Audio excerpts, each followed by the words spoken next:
Are you truly in control of your own life?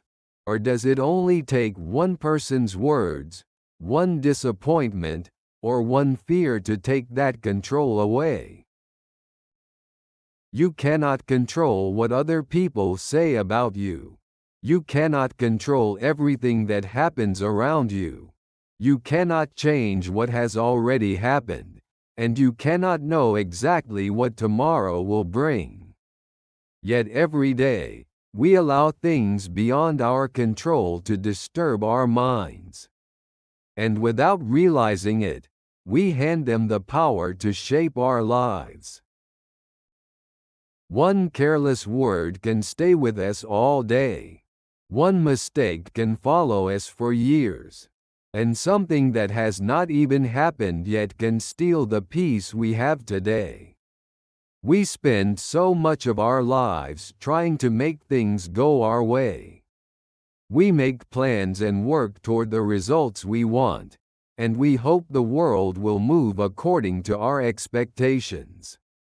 But while trying to control everything outside of us, we often lose sight of what matters most: our own mind. If every careless word can shake you, and every disappointment can break your peace, then who is truly in control of your life? Learning to guide your life may begin much closer than you think, by noticing what keeps disturbing your peace. Why do one person's words stay with you all day? Why does one fear take over your whole mind? Real change begins when you start noticing what has been controlling you. Whenever you can, choose the wiser way. You do not have to believe every thought. Thousands of thoughts pass through our minds every day. Some are useful, helping us notice what needs our attention or showing us what we may need to change.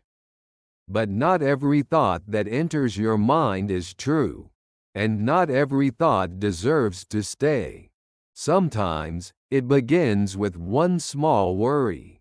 That worry leads to another, and soon, you are worrying about something that has not even happened. Then you begin imagining what could go wrong after that. Your body is still here, but your mind has already traveled into a tomorrow that does not exist. Nothing has happened yet, and still, you have already suffered through countless possibilities in your mind. Thinking more does not always help you see the answer more clearly. Sometimes, the more you think, the more confused your mind becomes. Imagine a bowl of muddy water. If you keep stirring it, the water only becomes cloudier, and you cannot make it clear by stirring harder. Sometimes, you have to leave it alone. Slowly, the dirt begins to settle, and the water becomes clear again. The mind can be much the same. When we do not know what to do, we often think we need to think harder.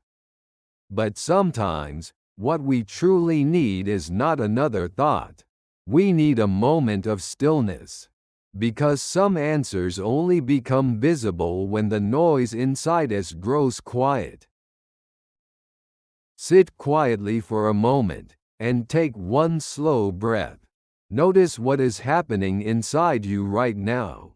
You do not have to fight every thought that appears, and you do not have to follow every thought wherever it leads. Simply notice it. This thought is here, and this feeling is here. But neither one is the whole of who you are.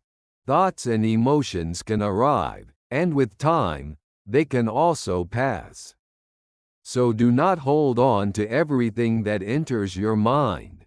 Learn which thoughts deserve your attention, and which thoughts you need to let go. Perhaps wisdom begins with knowing the difference.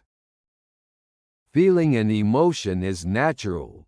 There will be moments when anger suddenly rises, and times when fear appears without warning. You may feel jealous, disappointed, or deeply sad. You do not have to force these feelings away. But you do not have to obey them, either. Being angry does not mean you have to speak from anger.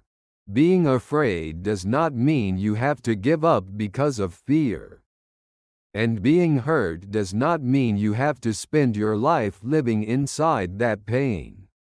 Your emotions are real, but they are not commands you have to follow. Emotions are like weather moving across the sky.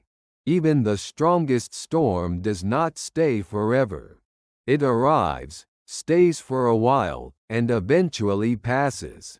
But when we keep holding on to an emotion, we can make it stay much longer than it needs to.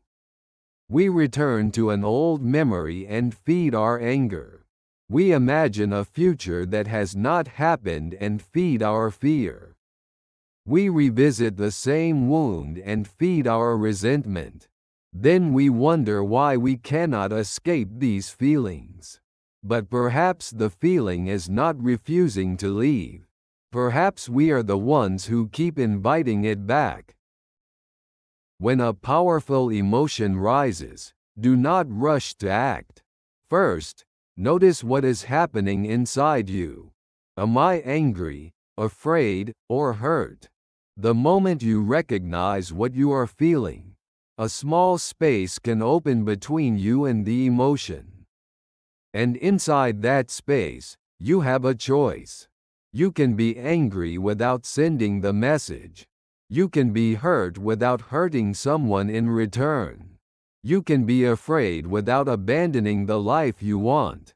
You may not be able to choose every feeling that enters your heart. But you can learn to choose what you do with that feeling. That is where you begin to take back control of your mind. Do not place your peace in other people's hands. We are easily affected by how other people see us. A compliment can make us feel worthy. One criticism can make us question ourselves. Approval can lift us up, while rejection can make us wonder if something is wrong with us. But your value does not rise and fall with someone else's opinion. If you spend your life trying to fit into other people's expectations, you may eventually lose sight of the life you actually want. You may keep explaining yourself to people who have already decided to misunderstand you. You may spend years chasing approval from people who may never give it. And while doing that, you may overlook the people who already know and value your heart. You cannot be understood by everyone, and you cannot be liked by everyone. So instead of constantly asking what others think of you, ask yourself a more important question. What kind of person am I becoming through the way I live? Not everyone will think well of you. Even when your intentions are sincere, someone may still misunderstand you. If something needs to be said, say it. If a misunderstanding truly needs to be corrected, correct it. If you have done something wrong, apologize sincerely. But once you have done what you can, know when to let go. You do not have to resolve every misunderstanding. You do not have to answer every criticism. And you do not have to defend yourself forever. Sometimes, silence is not weakness. Sometimes, it is the decision to stop sacrificing your peace to a battle that changes nothing. Let people think what they choose to think, and continue living your life. Over time, the way you live will reveal more about who you are than any argument ever could. Do not give your peace away to everyone who challenges it. Your peace is yours to protect. Do not let the past and future take away the life you have now. Your body may be here, but your mind is often somewhere else. It returns to the past. Why did I say that? Why did I make that choice? Why did I not realize it sooner? And then, without warning, it runs into the future. What if I fail? What if something goes wrong? What if I lose what I have? And while our minds move endlessly between yesterday and tomorrow, we miss the only life we can actually live. Today, we become trapped between a yesterday that is already gone and a tomorrow that has not yet arrived.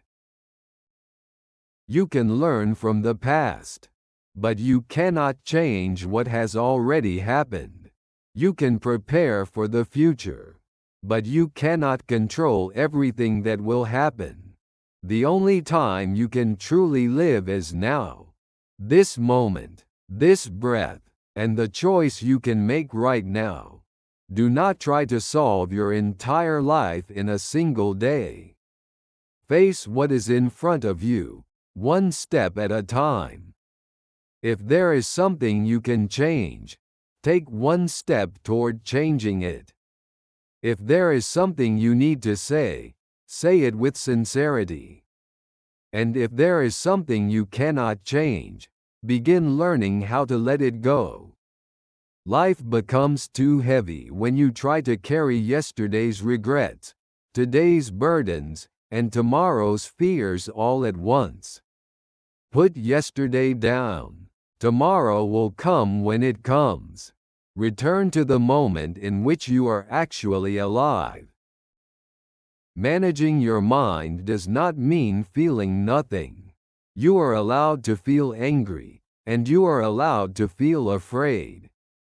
And when something painful happens, of course it can hurt. The important thing is not to lose yourself inside what you feel. You can be angry and still choose not to react immediately. You can be afraid and still choose not to follow fear wherever it leads. You can be hurt and still choose not to live inside that wound forever. Managing your mind does not mean that you never become shaken. It means learning how to return to yourself when you do. That is a very different kind of strength. Difficult days will still come. People will still disappoint you. Plans will still fail. And there will be moments when you do not know what comes next. Learning to manage your mind will not make these things disappear. But you can learn to respond to them differently. Instead of reacting immediately, you can pause. When a frightening thought appears, you can ask whether it is a fact or only a fear. You can stop returning to something that has already hurt you enough. You can stop carrying emotions that belong to someone else. You cannot prevent every difficult experience from entering your life. But you do not have to let every difficult experience take control of your mind. The storm may still come, but it does not have to decide where your life goes next. This is not something you learn once and master forever. It is something you practice, little by little, every day. When your mind becomes crowded with thoughts, remember that you do not have to believe every one of them. When emotions rise, pause before you act. When someone's words make you question your worth, remember that your value does not belong to them. When something cannot be changed, practice putting it down. These may seem like small choices, but a life is built from small choices repeated over time. This is how inner strength is built, not in one great moment, but in the small choices you make every day. Your mind is the one place you will live in for your entire life. So take care of it, and protect its peace. The world will not always become quieter for you, and life will not always go the way you hoped. But you do not have to control the whole world to live a peaceful life. You only need to stop giving the whole world control of your mind. So when the world becomes loud, pause. When your mind becomes restless, return to your breath. And when life pulls you in every direction, return quietly to yourself. You do not have to become perfectly calm. You only have to remember how to come back. Whenever you can, choose the wiser way.